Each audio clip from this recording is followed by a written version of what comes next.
السلام علیکم ورحمۃ اللہ۔ پیارے بھائی محمد الیاس بھٹی فرام اسلام آباد پولیس،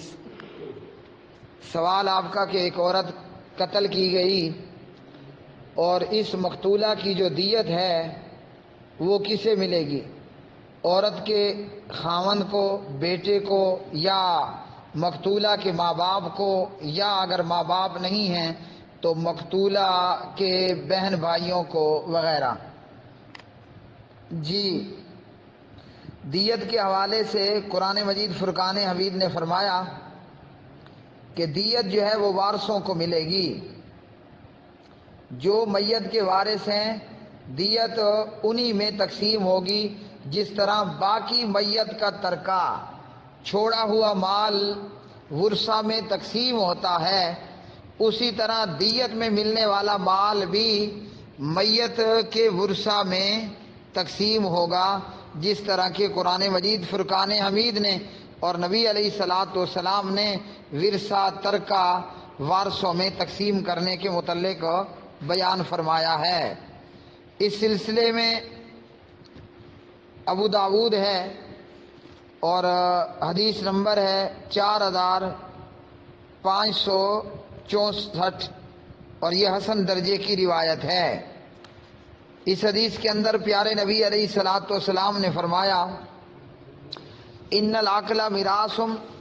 بین ورثۃ القتیل علی قرابتہم فما فضل فللعصبۃ۔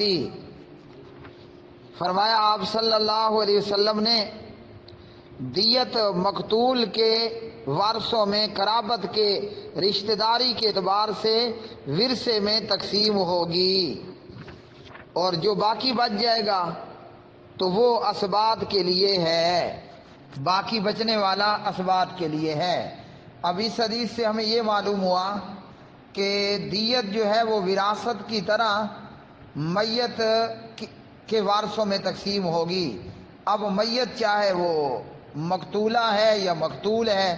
مطلب مرد ہے یا عورت ہے۔ اور یہ اسبہ کیا ہے؟ اسبہ کی تعریف یہ ہے کہ میت کے وہ قریبی رشتہ دار جن کے حصے متعین نہیں ہیں، میت کے قریبی رشتہ دار جن کے حصے متعین نہیں ہیں، تو جو وارثوں میں تقسیم ہوگا ہو جائے گا۔ اگر جو باقی بچا تو وہ میت کے ان رشتہ داروں میں تقسیم کر دیا جائے گا جن کے حصے متعین نہیں ہیں۔ اور ابو داود کی اس حدیث سے ہمیں نبی علیہ الصلوۃ والسلام کا یہ فرمان معلوم ہوا۔ اسی طرح ابو داود کے بعد یہ سنن ابن ماجہ ہے، اور ابن ماجہ میں باب المیراثی من الدیتی، باب المیراثی من الدیتی، اور اس میں حدیث نمبر بنتا ہے 2642، اور یہ روایت ابو داود کے اندر 2927 نمبر پر ہے اور صحیح روایت ہے۔ اس حدیث کے اندر الفاظ کچھ یہ ہیں، 2642 میں ان سعید بن المسیب ان عمر کان یقول الدیۃ للعاقلۃ ولا ترث المرأۃ من دیۃ زوجها شیئا۔ حضرت امام عمر بن خطاب رضی اللہ تعالی عنہ فرمایا کرتے تھے کہ دیت عاقلہ کو ملے گی، اور عورت کو اپنے خاوند کی دیت، دیت کا مطلب خون بہا، عورت کو اپنے خاوند کی دیت سے ترکے والا حصہ نہیں ملے گا۔ یہ حضرت عمر رضی اللہ تعالی عنہ کا اپنا ایک اجتہاد تھا اور ان کی یہ رائے تھی۔ تو حتیٰ کتب الیہ الضحاک بن سفیان، جناب حضرت ضحاک بن سفیان رضی اللہ تعالی عنہ نے حضرت عمر کو خط لکھا، یعنی حضرت عمر کی اس رائے کے متعلق جب جناب حضرت ضحاک بن سفیان رضی اللہ عنہ کو معلوم ہوا کہ عمر یہ کہتا ہے کہ عورت کو اس کے خاوند کی دیت خون بہا سے ترکے والا حصہ نہیں ملے گا، تو جناب حضرت ضحاک نے عمر کو خط لکھا اور اس میں نبی علیہ الصلوۃ والسلام کا عمل اور ان کی حدیث پاک لکھی کہ ان النبی صلی اللہ علیہ وسلم ور سمراتا اشیم الزبابی من دیت زوجہا، کہ پیارے نبی علیہ الصلوۃ والسلام نے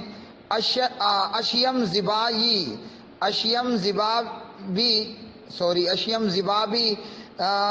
کی بیوی کو اس کے خاوند کی دیت سے ترکہ دلوایا تھا۔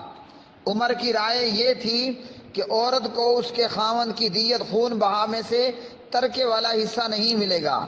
تو ان کی یہ رائے حدیث کے خلاف تھی۔ حضرت ضحاک کو جب یہ معلوم ہوا تو انہوں نے حضرت عمر کو یہ حدیث لکھ بھیجی اور کہا کہ نبی علیہ الصلوۃ والسلام نے اشیم زبابی کی بیوی کو اس کے خاوند کی دیت سے ترکہ دلوایا تھا، یعنی اس کی دیت کو ورثے میں تقسیم کرتے ہوئے، ترکے میں سے تقسیم کرتے ہوئے بیوی کو، بیوہ کو بھی حصہ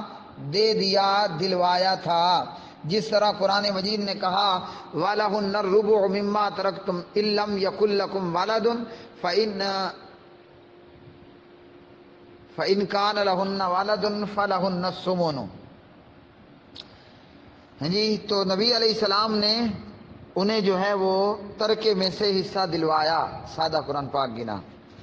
تو حضرت عمر رضی اللہ تعالی عنہ نے پھر اپنی رائے سے جو ہے وہ رجوع کر لیا۔ حضرت عمر کی رائے یہ تھی کہ دیت قاتل کے اسبہ ادا کرتے ہیں، لہذا وہ مقتول کے اسبہ رشتہ داروں کو ملنی چاہیے اور بیوی اسبہ میں شامل نہیں ہے۔ تو جب جناب عمر کو حدیث معلوم ہوئی اور حدیث پہنچی، حضرت عمر رضی اللہ تعالی عنہ نے اپنی رائے سے رجوع کر لیا۔ اس سے ہمارے لیے ایک مزید اضافی بات یہ معلوم ہوئی کہ جب صحابہ کرام کو حدیث پہنچ جاتی تو وہ اپنی رائے سے اور اپنے اجتہاد سے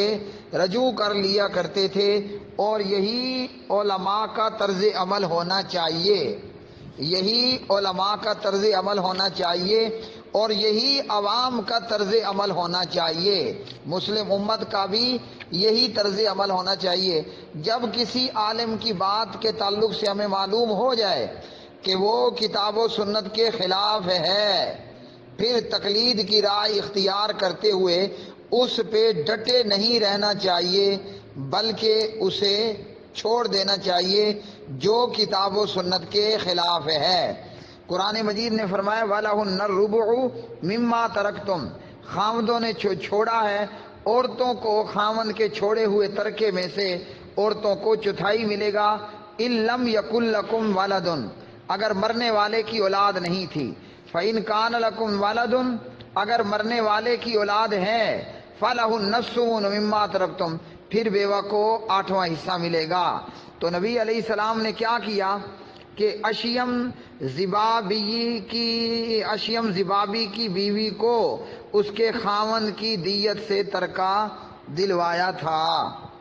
تو یہ ہو گئی یہاں پر۔ اسی طرح اس حوالے سے جو ہے وہ دیگر احادیث بھی، تو اگر کوئی عورت قتل ہوتی ہے تو اس کی دیت میں سے اس کے خاوند کو بھی حصہ ملے گا، اور اسی طرح اگر مرد قتل ہوتا ہے تو مقتول کو کی ملنے والی دیت میں سے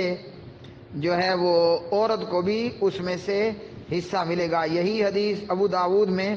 2927 نمبر پر موجود ہے، اور یہاں بھی یہی ہے کہ سعید بن مسیب کہتے ہیں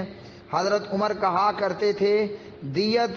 کنبے والوں کا حق ہے، عاقلہ کا حق ہے، یعنی کنبے والوں سے مراد جو باپ کی طرف سے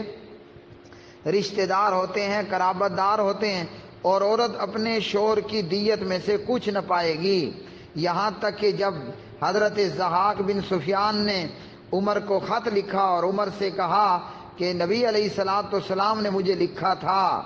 کیا لکھا تھا نبی علیہ السلام نے کہ اشیم زبابی کی بیوی کو اس کے شوہر کی دیت سے حصہ دلاؤں، تو جناب عمر نے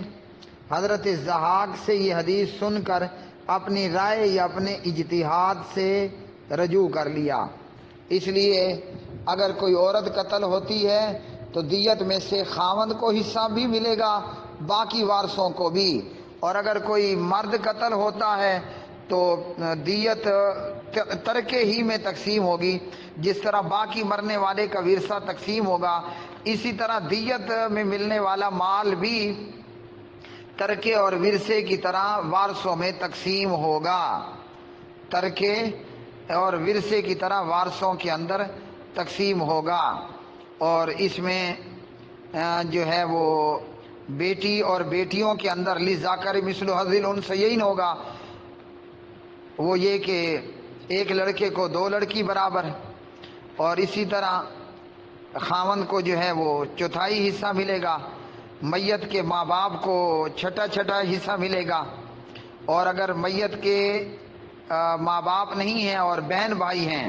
جبکہ میت کا بیٹا بھی موجود ہے، نرینہ اولاد بھی موجود ہے، تو نرینہ اولاد کی موجودگی کی صورت میں میت کے بہن بھائیوں کو کچھ نہیں ملنے والا، اور اگر میت کی ایک بیٹی ہے، ایک بیٹی کو آدھا ملے گا، اور میت کے بہن بھائیوں کو ماں باپ کی غیر موجودگی میں، میت کے ماں باپ کی غیر موجودگی میں پھر ایک بھائی کو 2 بہن برابر ملے گا۔ آپ کے ذکر کردہ سوال کے اندر میت کا ایک بیٹا ہے اور ایک خاوند ہے، میت کا ماں باپ کوئی نہیں ہے، میت کے بہن بھائی بھی موجود ہیں، تو بیٹے کی موجودگی میں میت کے بہن بھائیوں کو کچھ نہیں مل رہا، خاوند موجود ہے، خاوند کو چوتھائی حصہ ملے گا، جس طرح قرآن مجید فرقان حمید نے فرمایا وَلَكُمْ نِصْفُ مَا تَرَكَ أَزْوَاجُكُمْ إِن لَّمْ يَكُن لَّهُنَّ وَلَدٌ فَإِن كَانَ لَهُنَّ وَلَدٌ فَلَكُمُ الرُّبُعُ۔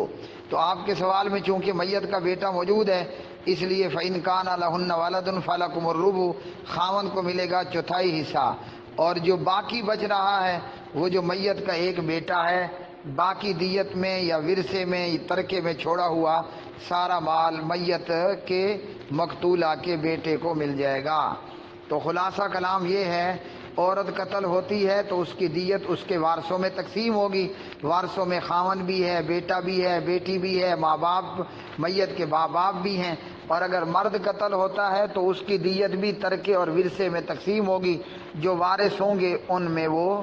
تقسیم کی جائے گی۔ اور یہی